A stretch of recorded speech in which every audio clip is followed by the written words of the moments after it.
എല്ലാവരും മോൾക്ക് വേണ്ടിയിട്ട് സഹായിക്കണം.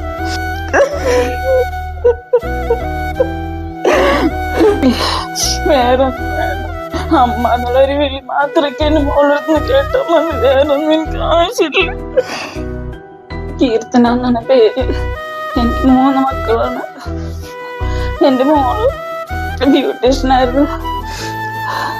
ജോലിക്ക് പോകുമ്പോ ആക്സിഡന്റ് പറ്റിയതാണ്.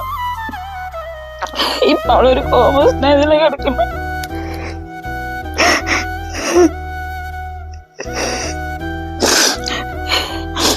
അവൾ അമ്മ എന്നുള്ളൊരു വിളിക്കുന്ന 4-5 മാസമായിട്ടും കാത്തിരിക്കും.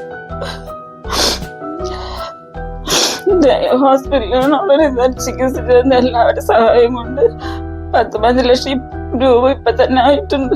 തുടർന്നുള്ള ചികിത്സക്ക് ഞങ്ങൾക്ക് പൈസ ഇല്ല. എല്ലാവരും സഹായിക്കണം. മോളെ പഴയ പോലെ തിരിച്ചു കിട്ടും. നമസ്കാരം, ഞാൻ സാജൻ കച്ചേരിയാണ്. ഞാനിപ്പോ തൃശ്ശൂർ ജില്ലയിലെ വേലൂർ പഞ്ചായത്തിലെ തയ്യൂര് വില്ലേജിലെ കീർത്തന മോള് 22 വയസ്സായ മോളാണത്.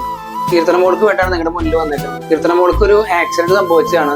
ഏകദേശം 5 മാസത്തോളമായിട്ട് കീർത്തന മോള് ഈ അവസ്ഥയിലാണ് കിടക്കുന്നത്. കോമ സ്റ്റേജ് ആണ്. കീർത്തന മോള് ദയ ഹോസ്പിറ്റലും രാജഗിരി ഹോസ്പിറ്റലായിരുന്നു ട്രീറ്റ്മെന്റ്. ഏകദേശം 15-16 ലക്ഷം രൂപ ഇതിനോടൊക്കെ ചെലവഴി കഴിഞ്ഞു. ഇനി ഇവരുടെ കയ്യിൽ 1 രൂപ പോലും ഇല്ല. അപ്പോ ദയ ഹോസ്പിറ്റലൊക്കെ പറഞ്ഞത് എന്താ വെച്ചാല് എറണാകുളം അമൃത ഹോസ്പിറ്റലോ ആസ്റ്റർ മെഡിസിറ്റിയിലൊക്കെ പോവുകയാണെങ്കിൽ മോള് പഴയ ജീവിതത്തിലേക്ക് തിരിച്ചു വരാൻ ചാൻസ് ഉണ്ട്. അപ്പൊ അത് മാത്രമേ ഒരു ചാൻസ് ഉള്ളൂ. അങ്ങനെ പറഞ്ഞിട്ടാണ് ഇവരെന്നെ ഇവിടേക്ക് വിട്ടേക്കണത്. അപ്പൊ ഇവർക്ക് ഇനി ഒരു ചാൻസ് എന്ന് പറഞ്ഞാല് എറണാകുളം ഹോസ്പിറ്റലിൽ കൊണ്ടുപോയി ട്രീറ്റ്മെന്റ് നടത്തി ഫിസിയോതെറാപ്പി നല്ല ഫിസിഷ്യനൊക്കെ കാണിച്ചാൽ മോള് ചിലപ്പോൾ പഴയ രീതിയിലേക്ക് എത്തും. വേറെ ഒരു നിവൃത്തിയില്ല. അപ്പൊ അതുകൊണ്ട് നമുക്കറിയാലോ, എറണാകുളമൊക്കെ പോയിട്ട് ഈ മോൾക്കൊക്കെ ട്രീറ്റ്മെന്റ് നടത്തണമെങ്കിൽ ഫിസിയോതെറാപ്പി ആണെങ്കിലും അവിടെ റൂം എടുക്കണമെങ്കിലും 3 മാസം 4 മാസം താമസിക്കുന്നതിലൊക്കെ ഉള്ള എക്സ്പെൻസ് നമുക്കറിയാം. ഏകദേശം 10-20-25 ലക്ഷം രൂപയുടെ നമുക്ക് മോൾക്ക് വേണ്ടി ചെലവുണ്ട്. അപ്പൊ ആ വീഡിയോയ്ക്ക് ആ ഫണ്ടിന് വേണ്ടിയാണ് നമ്മൾ ഈ വീഡിയോ ചെയ്തത്. നിങ്ങളിത് കാണുന്ന ആളുകൾ ഒരു കാര്യം കൂടി ഞാൻ പറയാം. നമ്മളിവര് ഒരു കാട് ഭാഗത്ത് താമസിക്കുന്നത്. സത്യം പറഞ്ഞാൽ ഇവിടെ വീടുകൾ ആകെ 10 വീടുകളുള്ളൂ.